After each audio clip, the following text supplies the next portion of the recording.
O tema de hoje, igreja é lugar de doentes. Não faz muito tempo eu conversava com um pastor amigo, que também já tem anos de caminhada pastoral, e nós compartilhávamos o impacto que tem sido a percepção da quantidade de gente enferma, no meio do povo de Deus. Tem sido tão grande. Famílias desajustadas, pessoas vivendo momentos de desequilíbrio, situações das mais diferentes. Igreja é lugar de doentes. Aliás, quando conversamos os dois, nós percebemos que isso tem aumentado. E não somente mais adultos, mas adolescentes, pré-adolescentes. Gente tomada pela ansiedade, gente com depressão. E de repente paramos por um instante, olhamos um para o outro e quase que ao mesmo tempo tivemos aquela sensação de como que o próprio Espírito Santo de Deus colocando dentro de mim e dele a mesma interrogação dos apóstolos: e para onde iriam todos estes, se não para os braços de Deus? Igreja é lugar de doentes. E quem diz isso é o próprio Cristo. Eu vou fazer a leitura de alguns versos de Mateus capítulo 9, os versos de 9 a 13. E ali está escrito assim: Saindo, viu Jesus um homem chamado Mateus, sentado na coletoria, e disse-lhe: segue-me. Ele se levantou e o seguiu. E aconteceu que, estando Jesus em casa à mesa, muitos publicanos e pecadores vieram para cear com ele e seus discípulos. Quando os fariseus viram isso, perguntaram aos discípulos dele: por que ceia o vosso mestre com publicanos e pecadores?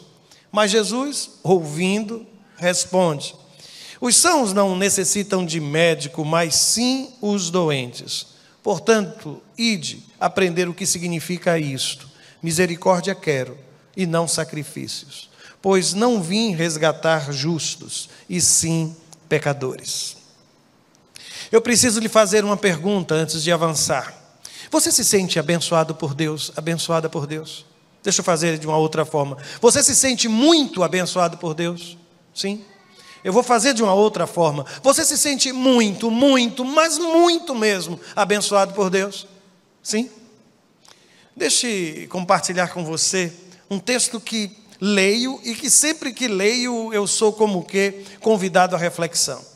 Em Lucas 12, verso 48, está escrito assim: a quem muito foi dado, muito será exigido.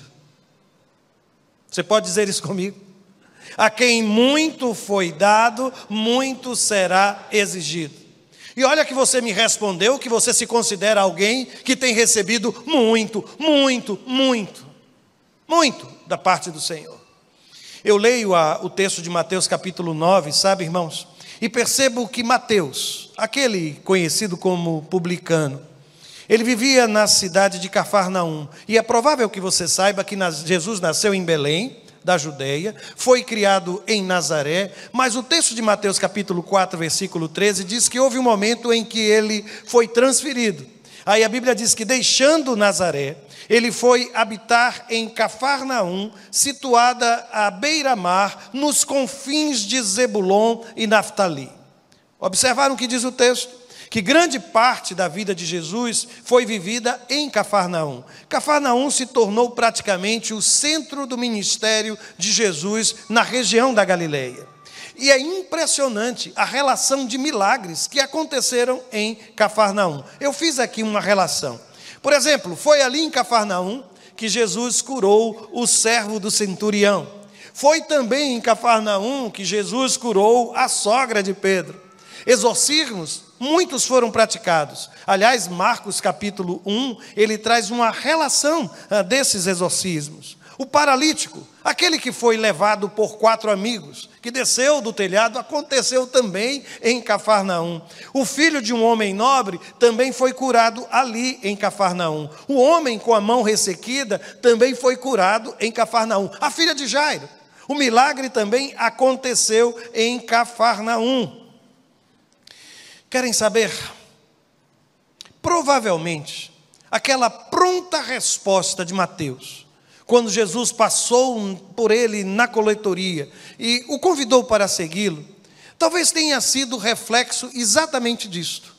Porque numa cidade tão pequena, tantos milagres que aconteceram, Mateus certamente já conhecia o próprio Cristo, quem sabe ouviu o grande sermão em que ele falou sobre ele mesmo como pão que desceu dos céus, que foi pregado na sinagoga em Cafarnaum.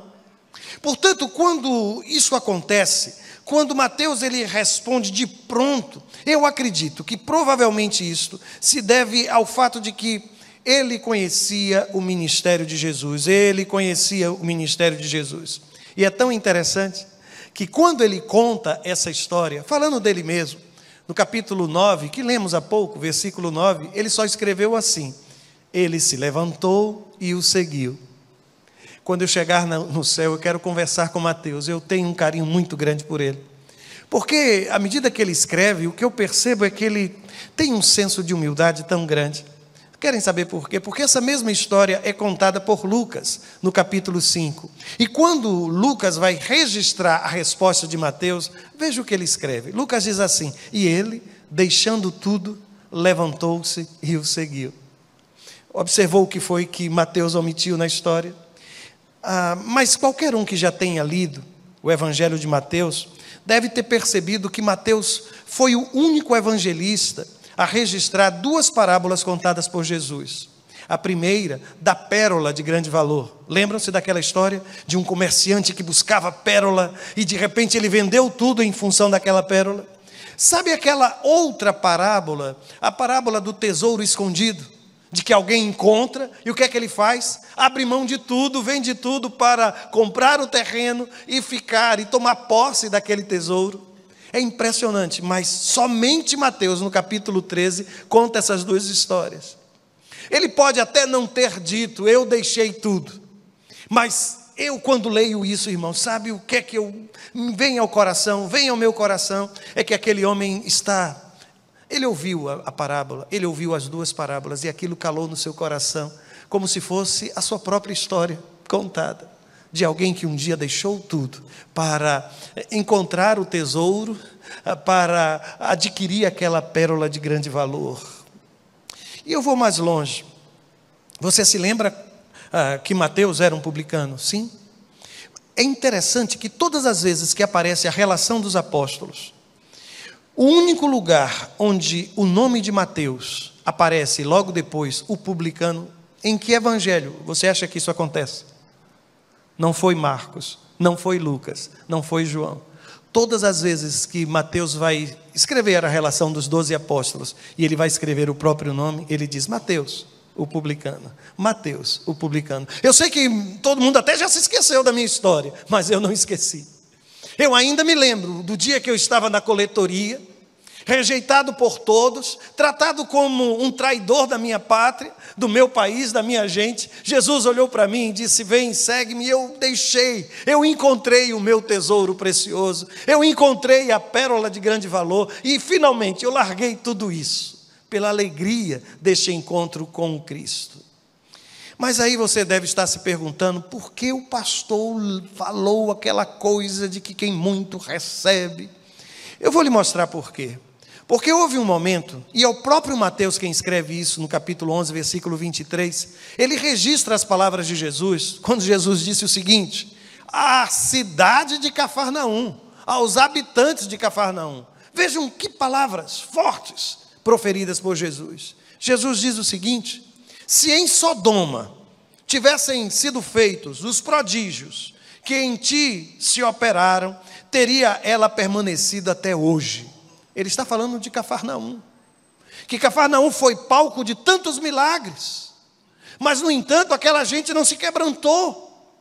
Eles receberam tanto, mas parece que ignoraram tudo isso.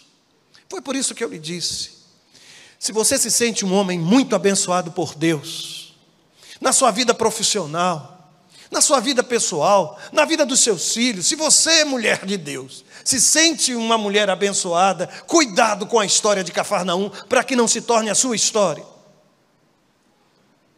para que não se torne a minha história.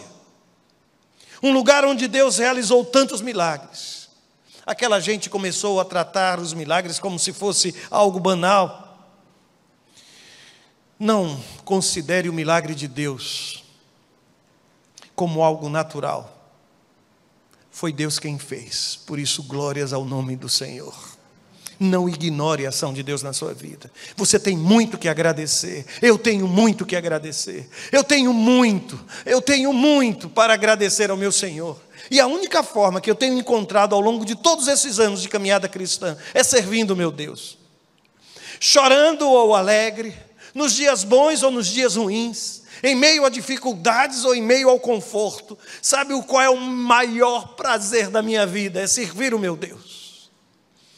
Sabe, irmãos, e não é pela consciência pesada, não é pelo medo do inferno, não é pelo rigor de um Deus implacável, é porque é prazeroso.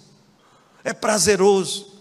E não há coisa mais especial do que você ser chamado de filha de Deus, filho de Deus. O que nos move precisa ser a gratidão, irmãos. A gratidão precisa marcar a nossa caminhada. Houve um tempo em que eu vivi, especialmente um tempo de seminário. Aliás, por 2 vezes eu entrei na Universidade Federal lá em Pernambuco, e eu tentava preencher um espaço que na minha cabeça precisava ser preenchido. Era o diálogo entre a economia e a teologia. Aqueles anos, o início dos anos 80, a teologia da libertação parecia dominar toda a reflexão teológica. E eu fui mais um. Eu ia para os congressos, participei de alguns, inclusive eu me lembro que eu fui participar de um e andei pela primeira vez de avião. Eu me sentia a pessoa mais importante, enviado que fui pelo seminário, para participar e representar aquela casa, apresentar um trabalho em um congresso de teologia que aconteceu lá em Rio de Ramos, na Universidade Metodista de lá, da Faculdade Metodista de lá. Mas deixe eu lhe dizer, eu pensava tudo isso, imaginava que alguém precisava fazer essa ponte. Hoje, passados tantos anos, deixa eu lhe dizer uma coisa. Somente uma hermenêutica ideológica consegue enxergar uma opção preferencial pelos pobres em Jesus Cristo. Eu vou justificar o que estou a lhe dizer. Se eu leio as Escrituras, sabe o que eu percebo, irmãos? O texto que lemos em Mateus 9, o que ele diz é que ele veio para os doentes. Quando você restringe a vinda de Jesus, ou a partir de uma opção preferencial pelos pobres, você está dizendo que a grande preocupação do Senhor é com a situação financeira dos seus filhos. É muito mais do que isso, isso é uma redução tão grande.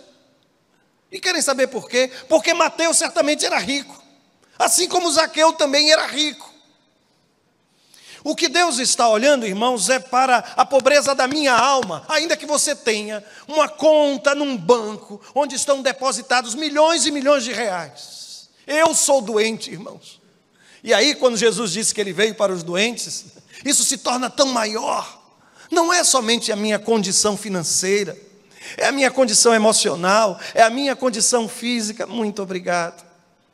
Tudo isso faz parte do cuidado de Deus. Aliás, eu fiz aqui uma relação. Querem saber por que foi que Jesus veio a este mundo? João 10,10 me diz que eu vim para que tenham vida e a tenham em abundância.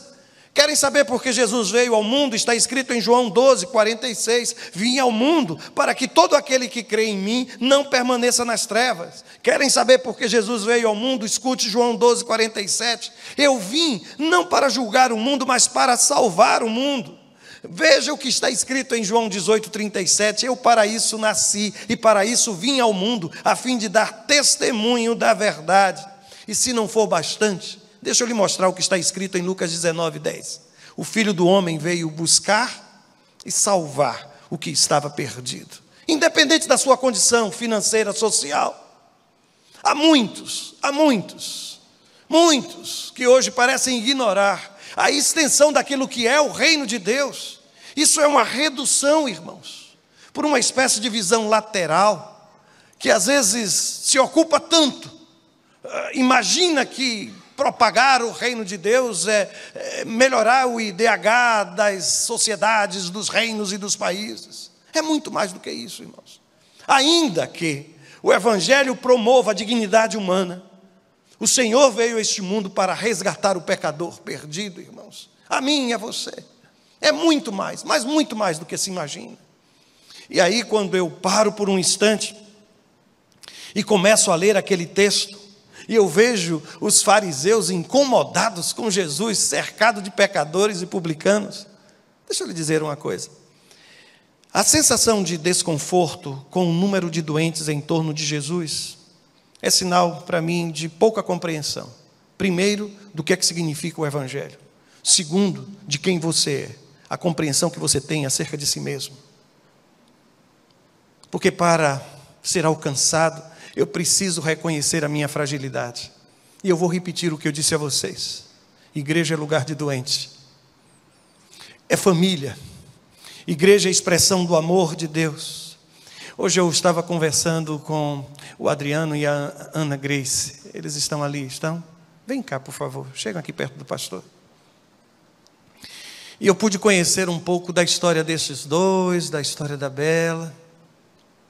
E eu desafiei, disse, olha, vocês vão estar aqui hoje à noite? E eles disseram, talvez sim, graças à sala sensorial também. Deus tem nos abençoado. E olha que ela veio também com a mamãe e o papai. Mas, sabe aquela história? Eu tenho ficado preocupado porque algumas pessoas vêm para a celebração, aí escutam tantas pessoas doentes, tantas pessoas, e parecem se incomodar com isso. Eu tenho escutado tanta gente com câncer, eu tenho escutado tanta gente. Agora há pouco alguém falou de alguém que caiu do terceiro andar. Deixa eu lhe perguntar, para onde essas famílias iriam correr, se não para os braços de Deus? A quem essas famílias iriam chamar de irmão, se não fosse você? Um homem redimido pelo sangue de Jesus.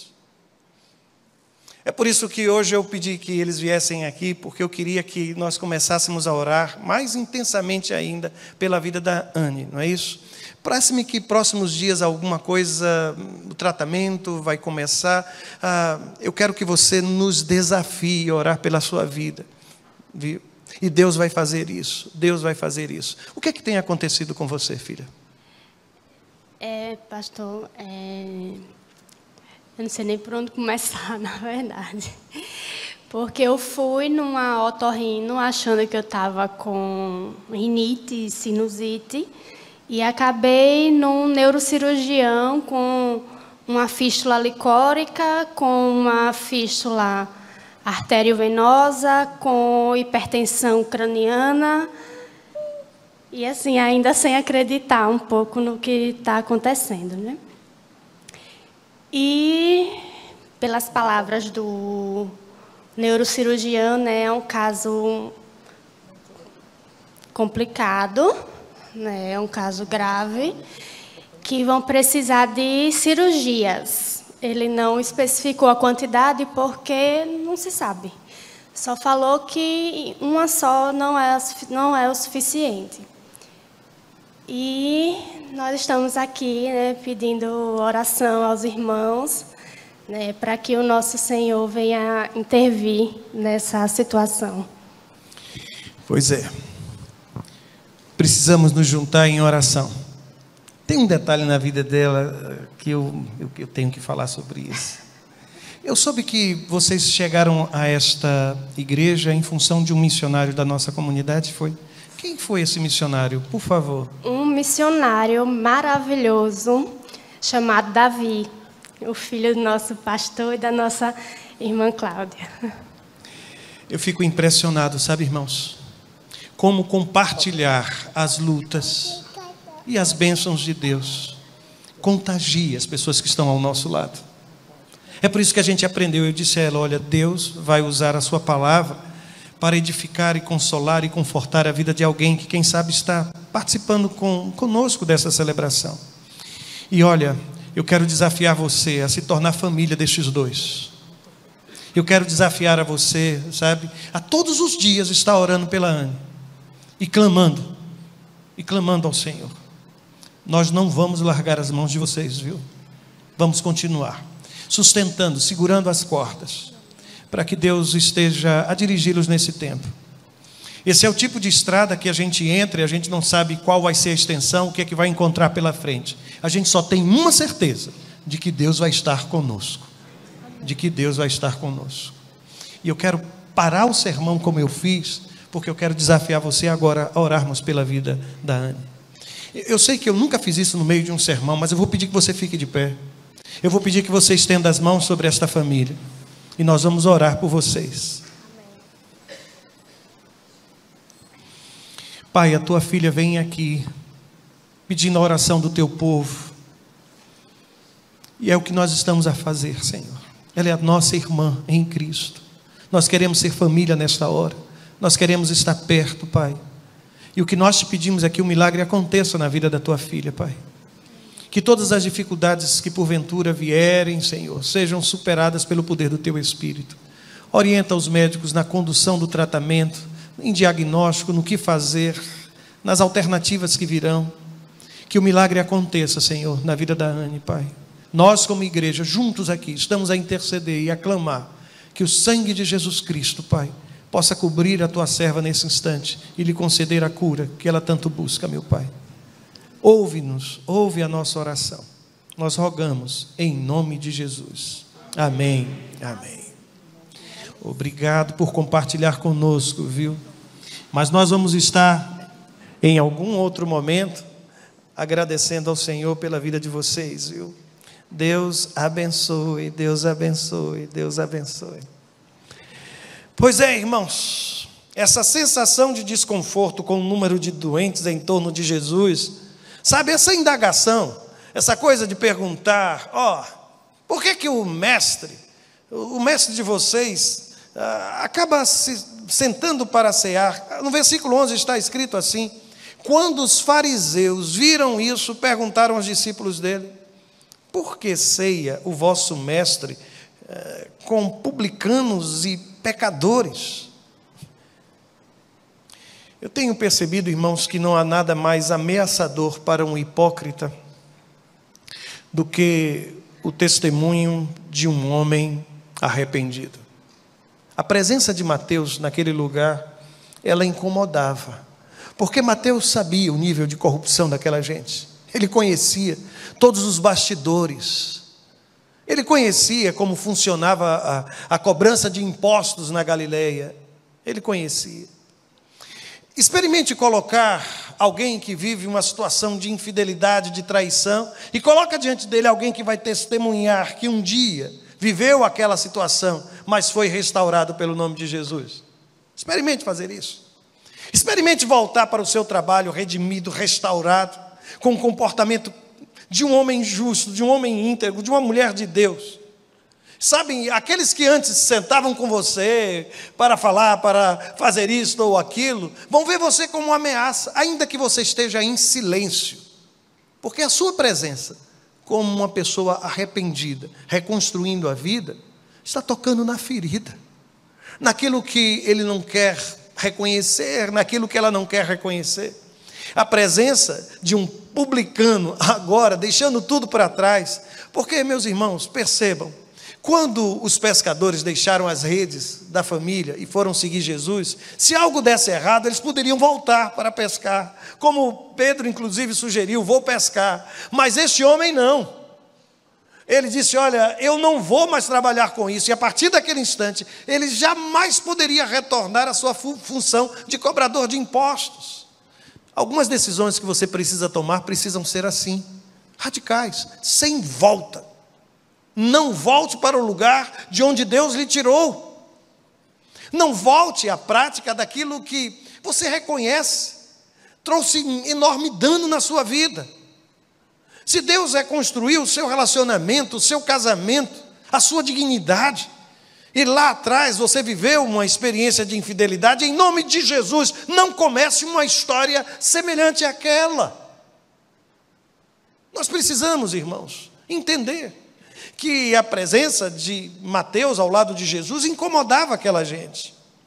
Mas o que me parece também nesse texto, sabe, irmãos, quando a Bíblia diz assim, que os fariseus viram, e aí eles não perguntaram a Jesus, você percebeu isso? Eles perguntaram aos discípulos de Jesus.